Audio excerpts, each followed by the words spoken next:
दुनिया की नज़रों में वो एक खुशनसीब नई नवेली दुल्हन थी, लेकिन अपने नए घर के अंधेरों में वो एक ऐसे सच से रूबरू हो रही थी जिसे सिर्फ वो देख सकती थी। एक ऐसा राज जो सालों से उस हवेली की दीवारों में कैद था। पर यह सवाल ये नहीं था कि वो साया क्या था। असली सवाल तो ये था कि वो साया हजारों लोगों में से सिर्फ उसे ही क्यों नजर आता था। ये कुछ हफ्ते पहले की बात है। सिमरन जब पहली बार अपने पति रोहन के साथ उस विशाल पुश्तैनी घर में दाखिल हुई, उसकी आंखों में लाखों सपने सजे थे। घर बाहर से जितना शानदार दिखता था, अंदर से उतना ही पुराना और रहस्यमयी। दीवारों पर लगी बड़ी बड़ी तस्वीरें, खिड़कियों पर लटकते भारी पर्दे और एक अजीब सी खामोशी जो हर कोने में बसी हुई थी। रोहन ने उसके कंधे पर हाथ रखते हुए प्यार से पूछा, तो कैसा लगा हमारा घर सिमरन? मानता हूं थोड़ा पुराना है, पर अब ये तुम्हारा भी है। सिमरन ने मुस्कुराकर उसकी आंखों में देखा। बहुत सुंदर है रोहन, बस थोड़ी सी साफ सफाई और कुछ नई चीजें, और देखना ये घर कैसे चहक उठेगा। तभी रोहन की मां सावित्री देवी आगे बढ़ी और सिमरन के सिर पर हाथ फेरा। उनकी आंखों में एक अजीब सी परख थी, एक ऐसी निगाह जिसे सिमरन उस वक्त समझ न सकी। खुश रहो बेटी, इस घर ने बहुत कुछ देखा है। उम्मीद है तुम इसकी रौनक वापस ले आओगी। शुरुआत के कुछ दिन तो बिल्कुल किसी सपने जैसे गुजरे। सिमरन पूरे दिल से घर को समझने और उसे अपना बनाने में जुट गई। वो एक एक कमरे को अपने हाथों से संवार रही थी। एक दिन जब वो पुराने गेस्ट रूम में सफाई कर रही थी, उसे अचानक लगा जैसे कोई उसके ठीक पीछे से गुजरा हो। एक काला सा साया, बस एक झलक के लिए। उसने फौरन पलट कर देखा, पर वहां कोई नहीं था। लगता है थकान से वहम हो रहा है, उसने मन को समझाया और अपने काम में लग गई। उसे क्या पता था कि यह वहम नहीं, बल्कि उस अनहोनी की पहली दस्तक थी जो उसकी जिंदगी हमेशा के लिए बदलने वाली थी। उसी रात जब घर में सब गहरी नींद में थे, सिमरन पानी पीने के लिए उठी तो उसे वही साया फिर दिखा, लंबे से कॉरिडोर में, बिल्कुल आखिरी छोर पर। इस बार वो थोड़ा साफ था, किसी औरत का अक्स लग रहा था, मगर चेहरा घने अंधेरे में घुल सा गया था।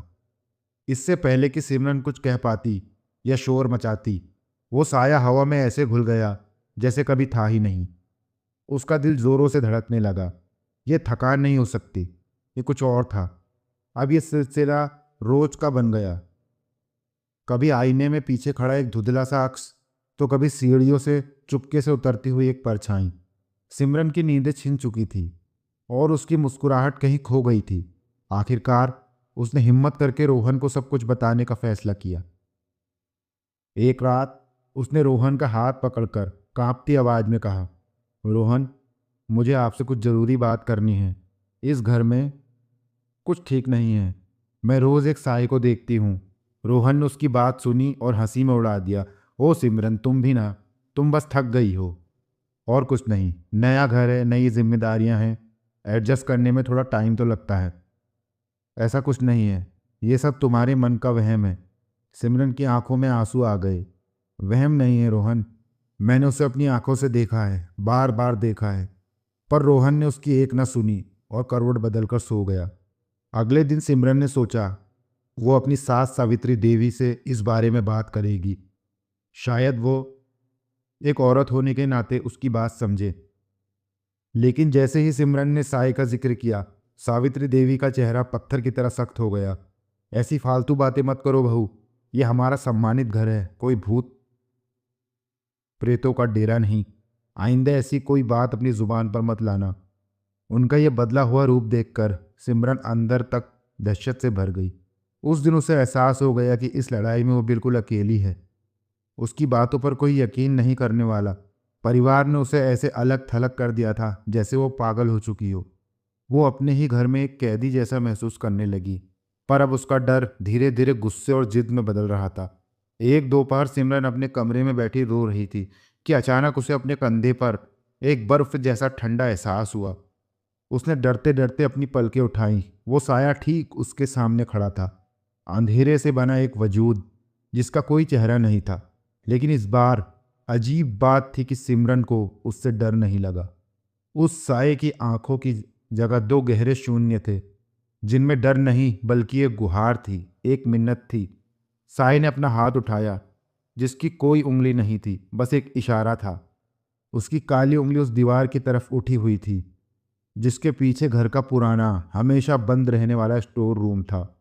और फिर वही साया दीवार के आर पार होता हुआ उस कमरे में समा गया।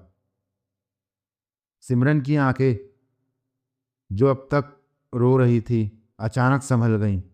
उसके दिमाग में बिजली सी कौंधी। वो साया उसे डराना नहीं चाहता था, वो उसे कुछ बताना चाहता था, कुछ दिखाना चाहता था। और उस दिन सिमरन ने फैसला कर लिया, वो अब बिल्कुल नहीं डरेगी। वो उस राज को हर कीमत पर जानकर रहेगी, जिसे वो साया उसे बताने की कोशिश कर रहा था। सिमरन ने सही मौके का इंतजार किया। एक ऐसा दिन जब घर पर कोई ना हो। रोहन ऑफिस जा चुका था और उसकी सास किसी सत्संग में गई हुई थी। यही मौका था। उसे याद था कि स्टोर रूम की चाबियां सास के कमरे में रखी हुई संदूक में रहती है। उसने कांपते हाथों से चाबी निकाली और उस बंदे दरवाजे की तरफ बढ़ चली, जिसकी तरफ साई ने इशारा किया था। ताले पर जंग लग चुका था। बड़ी मुश्किल से दरवाजा एक तीखी डरावनी चरमराहट के साथ खुला। अंदर घना अंधेरा और सीलन की एक अजीब सी बू भरी हुई थी। साफ लग रहा था कि सालों से वहां किसी ने कदम नहीं रखा था। सिमरन ने अपने मोबाइल की टॉर्च जलाई। कमरा पुराने टूटे फूटे सामान से भरा पड़ा था। हर चीज धूल की मोटी परत जम चुकी थी। उसे समझ नहीं आ रहा था कि वो कहाँ से शुरू करे। तभी उसे कमरे के एक कोने में अजीब सी ठंडक महसूस हुई। बिल्कुल वही ठंडक जो उसे साये के पास होने पर महसूस होती थी। उसने टॉर्च की रोशनी उस तरफ घुमाई। वहां एक बड़ा सा लकड़ी का संदूक रखा हुआ था। उसका दिल तेजी से धड़क रहा था, पर वो पीछे नहीं हटी। उसने हिम्मत करके संदूक खोला। ऊपर कुछ पुराने फटे हुए कपड़े पड़े थे। उन्हें हटाते ही उसकी नज़र एक ऐसी चीज पर ठहर गई जिसे देखकर वो सन्न हो गई। एक लाल जोड़े में लिपटी एक दुल्हन की तस्वीर। तस्वीर पुरानी थी, ब्लैक एंड वाइट। उसमें एक नौजवान लड़की थी, जिसकी आंखों में ढेर सारे सपने थे, बिल्कुल सिमरन की तरह।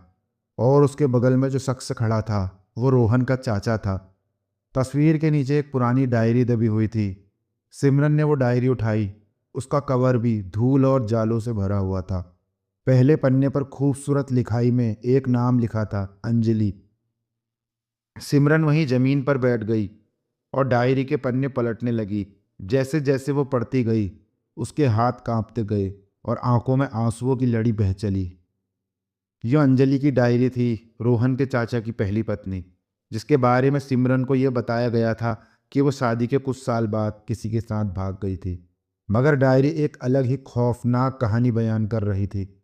अंजलि को शादी के बाद पता चला था उसके ससुराल वाले दहेज के लालची हैं और उन्होंने पहले भी पैसे के लिए बहुत गलत काम किए थे। अंजलि ने इसके खिलाफ आवाज़ उठाने की कोशिश की थी। उसने उनके खिलाफ सारे सबूत इकट्ठे कर लिए थे और वो पुलिस के पास जाने ही वाली थी। डायरी का आखिरी पन्ना आंसुओं से भीगा हुआ था। उस पर लिखा था, आज मैं सबको सच बता दूंगी, लेकिन मुझे बहुत डर लग रहा है।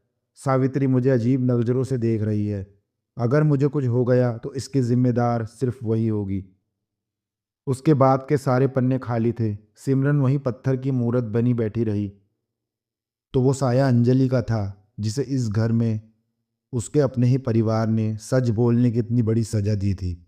उसे मार कर उसकी लाश को कहीं ठिकाने लगा दिया था और दुनिया में यह खबर फैला दी थी कि वो बदचलन थी, वो भाग गई।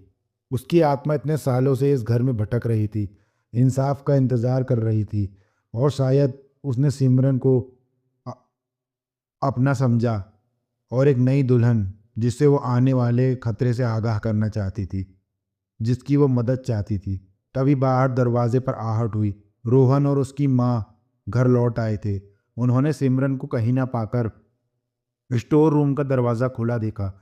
वे दौड़ते हुए अंदर गए और सिमरन के हाथ में वो डायरी देखकर उनके होश उड़ गए। ये सब क्या है सिमरन? रोहन ने हकलाते हुए पूछा। सिमरन रोते हुए खड़ी हुई।